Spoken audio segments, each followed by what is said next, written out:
You are watching a big football game, the defensive line breaks through, and the quarterback goes down. But wait, was that a tackle or something more? Understanding the exact outcome of that play can make all the difference in appreciating the game. A quarterback tackle is officially considered a sack when the defensive player tackles the quarterback behind the line of scrimmage, while the quarterback is attempting to pass the football or is still in the passing pocket.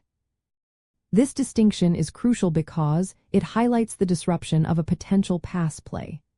For a play to count as a sack, the quarterback must be in possession of the ball and tackled behind the original line of scrimmage. If the quarterback crosses the line of scrimmage and is then tackled, it is generally recorded as a rushing play and not a sack, even if they were looking to pass. Also, if the quarterback fumbles the ball and then is tackled, it still counts as a sack if they were behind the line of scrimmage when the tackle occurred, because the intent was still a pass play. The defender gets credit for a sack, and the offense gets credit for a fumble. An interesting nuance is that if a quarterback slides to avoid a hit behind the line of scrimmage while attempting to pass, it also counts as a sack. The key ingredient is the intent to pass and the location behind the line of scrimmage. To spot a sack during a game, look for the moment the quarterback is brought to the ground.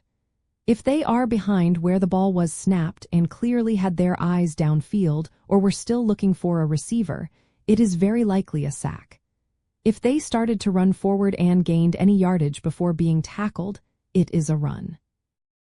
If they tried to throw the ball away to avoid a sack and were still behind the line of scrimmage, it might be an intentional grounding penalty, but the tackle itself would still be recorded as a sack by the defensive player. What makes a sack particularly impactful is not just the lost yardage, but also the pressure it puts on the offense. Sacks often lead to third and long situations, shifting momentum and forcing punts. And like a simple tackle for loss on a running play, which targets a runner, a sack specifically targets the quarterback, disrupting the passing game, which is the engine of most modern offenses. Defenses prioritize sacks because they are a direct measure of their ability to generate pressure and shut down aerial attacks. Knowing precisely what constitutes a sack deepens your appreciation for defensive strategy and individual player performance. It helps you understand why some defensive linemen or linebackers are considered elite pass rushers and how their ability to disrupt the pocket directly influences game outcomes.